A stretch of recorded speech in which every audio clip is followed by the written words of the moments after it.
Good evening. I'm Alex Truth. And I'm Maya Clarity. Welcome to Truth Report.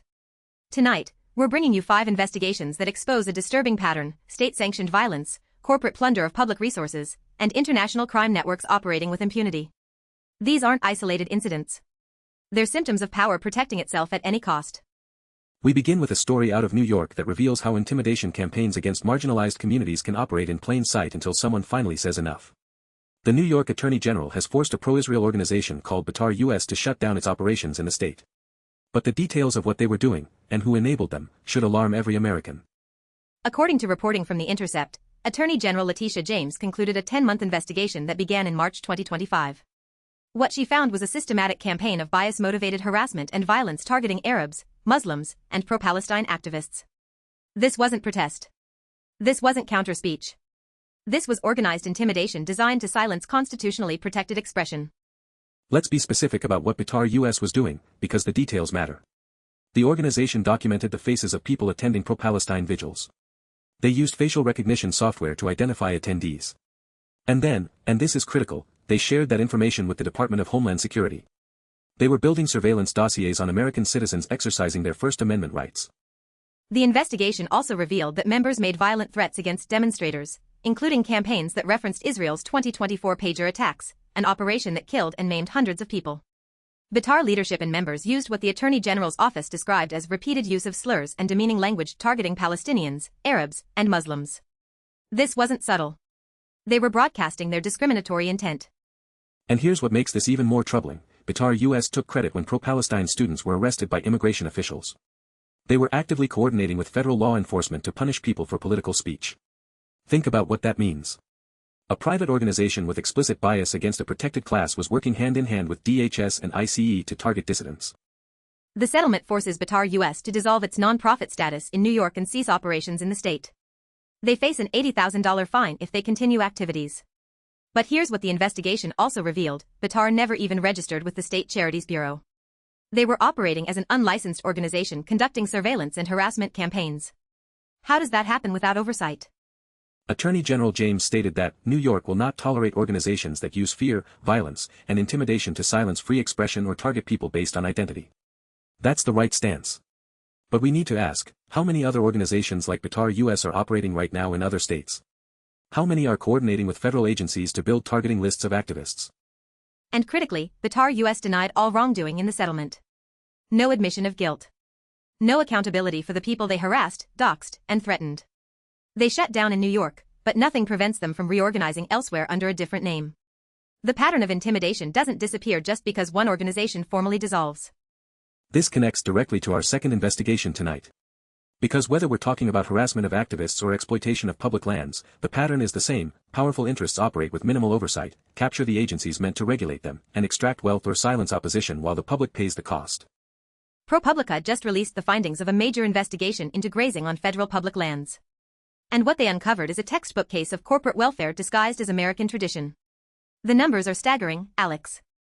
In 2024, the Bureau of Land Management and the Forest Service charged just $21 million in grazing fees. That represents a 93% discount compared to market rates for forage on private land. Think about that: the federal government is subsidizing private ranching operations at a 93% discount.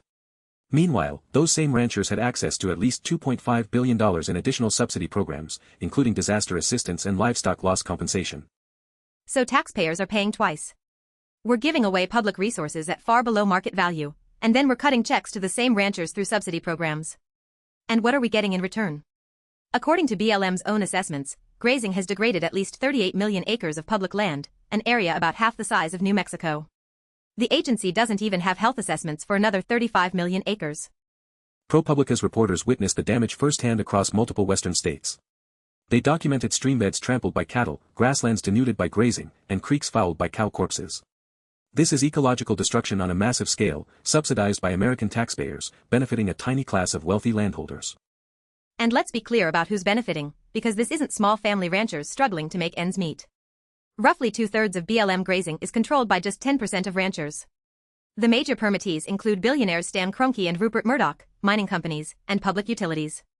Billionaires are getting 93% discounts on public resources while environmental destruction compounds.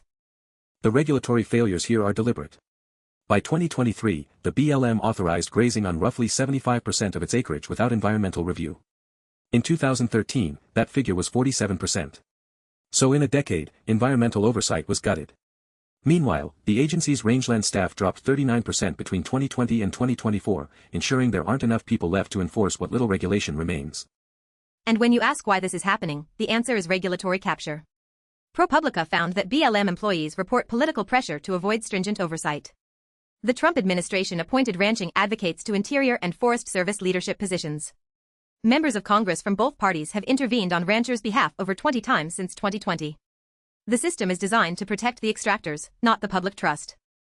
This is the same dynamic we see across every sector, whether it's Wall Street regulators staffed by former bankers, or pharma executives writing drug policy, or defense contractors cycling through the Pentagon.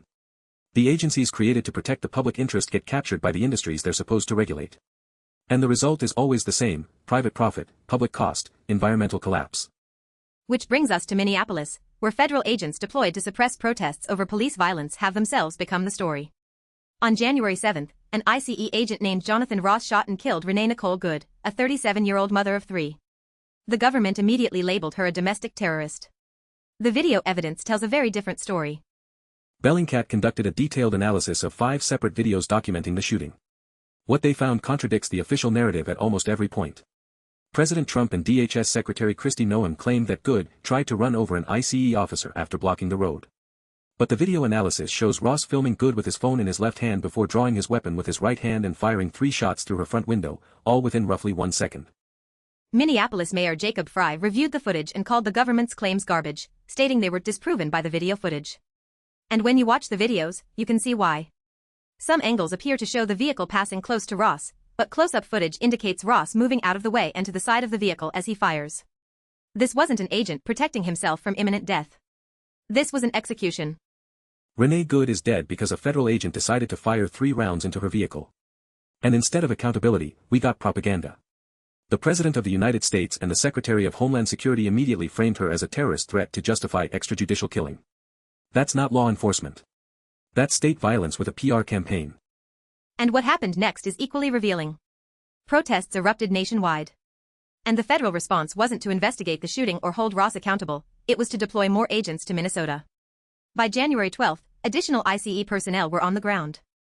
The message was clear: dissent will be met with force, and force will be met with more force.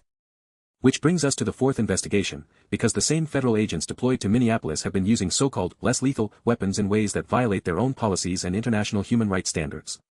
Bellingcat, working with Evident Media, documented the actions of a Border Patrol Tactical Unit agent identified as EZ-17 during protests following the Renee Good killing. In just 5 minutes on January 7 and 8, this agent fired a BNT GL-06 40mm launcher 5 times at protesters. Let's go through each shot, because the pattern is unmistakable. Shot 1, at 5:19, EZ-17 targeted a protester's face after pushing another person to the ground. The man raised his arms defensively before impact. This is a direct headshot, which violates CBP's own policies. Shot 2, at 5:37, after being struck by a snowball, the agent fired toward a person who was filming. Shot 3, around 5:48, EZ-17 pursued someone who threw a snowball, a person who had already been pepper sprayed by another agent. The target had their hands raised before being shot in the face. Again, direct headshot, hands raised, no threat. Shot 4, at 9:02, was fired at someone pounding on truck windows during an evacuation. A legal expert consulted by Bellingcat, Rachel Moran, described this as the most reasonably related to the agent's duties, but even that's a low bar. Shot 5, at 9:22, EZ-17 used a skip-fire technique with a SKAT shell that creates 3 projectiles, firing into crowds already surrounded by tear gas. And there's a 6th documented shot at Roosevelt High School, where EZ-17 fired at a student's head after a snowball was thrown. Let's be absolutely clear, CBP policy prohibits intentionally targeting heads, necks, or the spine. 5 of the 6 identified shots appear to be head-directed. This agent systematically violated agency policy and manufacturer recommendations while using weapons that can cause permanent injury or death. Rachel Moran, a law professor who reviewed the footage, found the justification for most shots questionable at best. Patrick Wilkin from Amnesty International characterized the actions as punitive and unlawful, noting that no substantial physical threat existed. These weren't defensive actions. This was retaliation. This was punishment for dissent. And here's the critical question: where is the accountability?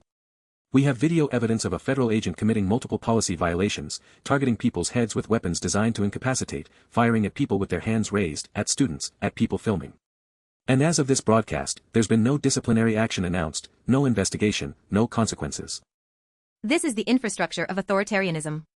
Federal agents kill a woman in her car, lie about it, and when people protest, they deploy more agents to shoot protesters in the head. And it's all happening in an American city, documented on video, in broad daylight. If this doesn't alarm you, you're not paying attention. Our fifth investigation takes us international, but the pattern remains the same: powerful actors violating the rules, regulatory systems that don't enforce consequences, and crimes committed in plain sight. Bellingcat and Lloyd's list have documented Saudi Arabia importing grain directly from a Western-sanctioned Russian port in occupied Crimea. This is sanctions evasion, international law violations, and profiteering from war crimes, all wrapped into one shipping operation. Investigators used satellite imagery from Planet Labs and automated identification system tracking to document a bulk carrier called the Krasnodar completing 2 voyages between September and November 2025, delivering cargo from Sevastopol's Avlida terminal to Saudi Arabia's King Abdullah port and port of Jazan. The ship deliberately disabled its AIS transponders during port calls at the sanctioned terminal, a practice called going dark, that's a hallmark of deceptive shipping.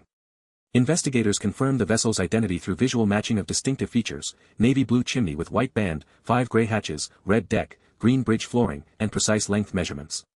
This wasn't accidental. This was a deliberate effort to conceal sanctions violations. The Avlida terminal faces sanctions from the EU, the UK, and the United States because it's in occupied Crimea, territory that Russia seized through military invasion. Most UN members condemned that invasion. The grain being shipped is what Ukraine describes as stolen, grown on occupied land, shipped through occupied ports, sold by an occupying power that has no legal authority over the territory. The Russian company involved, PetroChleeb leases the Krasnodar. They categorically deny involvement, claiming all grain shipped by PetroChleeb is produced by Russian farmers. But investigators found no matching vessels at the alternate port the company claimed to be using during the documented AIS gaps. The denial doesn't match the evidence. And here's the geopolitical context that makes this even more significant: this grain smuggling operation is happening during active US-Russia peace negotiations. The proposed 28-point plan would recognize Crimea as de facto Russian, which would legitimize exactly this kind of operation. Control of Crimean ports means control of Black Sea shipping routes, which means economic leverage over the entire region. So Saudi Arabia, a major US ally, a country we sell billions of dollars in weapons to, a country that's supposed to be part of the rules-based international order, is actively importing stolen goods from sanctioned ports in occupied territory. And they're not alone. Bellingcat's reporting shows that Iran, Syria, Egypt, Turkey, Venezuela, and Yemen's Houthis have all accepted what Ukraine calls stolen grain from occupied territories. The sanctions regime is supposed to create economic pressure to end illegal occupations and deter future invasions. But when major economies, including US allies, simply ignore those sanctions and continue doing business, the entire framework collapses. There's no deterrent if there's no enforcement. Russia learns that territorial conquest can be profitable. Other powers draw their own conclusions. And let's connect this to the domestic stories we've covered tonight, because the pattern is identical. Whether it's Betar U.S. coordinating with DHS to target activists, ranchers capturing the BLM to extract subsidized resources, federal agents shooting protesters with impunity, or Saudi Arabia buying stolen grain from occupied territories, the dynamic is the same. Those with power violate the rules. The systems meant to enforce accountability are either captured, defunded, or ignored. And the violations continue until they're normalized. Let's synthesize what we're seeing. Story 1. Private organizations conducting surveillance and harassment of protected groups while coordinating with federal law enforcement. Story 2. Billionaires extracting public resources at 93% discounts while destroying 38 million acres of land, protected by a captured regulatory agency. Story 3. Federal agents executing a mother of 3 and lying about it to justify the killing. Story 4. Federal agents systematically violating their own policies by shooting protesters in the head. Story 5. Major U.S. ally violating international sanctions to profit from war crimes. The common thread is the collapse of accountability systems. We have laws, regulations, policies, and international frameworks that are supposed to constrain abuses of power. But at every level, local, state, federal, international, those systems are failing. Not because the rules don't exist, but because enforcement has been systematically dismantled or captured by the very interests being regulated. And this creates a permission structure. When Betar U.S. faces no criminal charges despite conducting surveillance operations and making violent threats, other groups learn that intimidation works. When ranchers see billionaires getting subsidies to destroy public land with no consequences, they learn that extraction is rewarded. When federal agents watch Jonathan Ross kill Renee Good without facing charges, they learn that lethal force against civilians carries no professional risk. When Saudi Arabia imports stolen grain from occupied territories and faces no sanctions enforcement, other countries learn that the rules-based international order is performative. The rules apply to the weak. The powerful do as they please. And the gap between stated principles and actual practice destroys whatever legitimacy these systems once had. This is how democracies fail, not with a single coup or dramatic collapse, but through 1,000 unchecked violations that normalize authoritarian practice. Surveillance of activists becomes routine. Corporate capture of regulators becomes expected. Extrajudicial killings by agents of the state become justified as necessary security measures. Sanctions become suggestions. And anyone who objects gets shot in the head with a less lethal launcher. So what do we do? First, document everything. The only reason we know about any of these stories is because journalists at the Intercept, ProPublica, and Bellingcat did the hard work of investigation. They analyzed financial records, interviewed whistleblowers, geolocated video footage, tracked ships with satellite imagery, and published findings that powerful interests would prefer to keep hidden. Support that journalism. Fund it. Share it. Protect it. Second, demand accountability from elected officials. Attorney General Letitia James showed that enforcement is possible when there's political will. But she's one AG in one state. Where are the federal investigations into Betar U.S.'s coordination with DHS?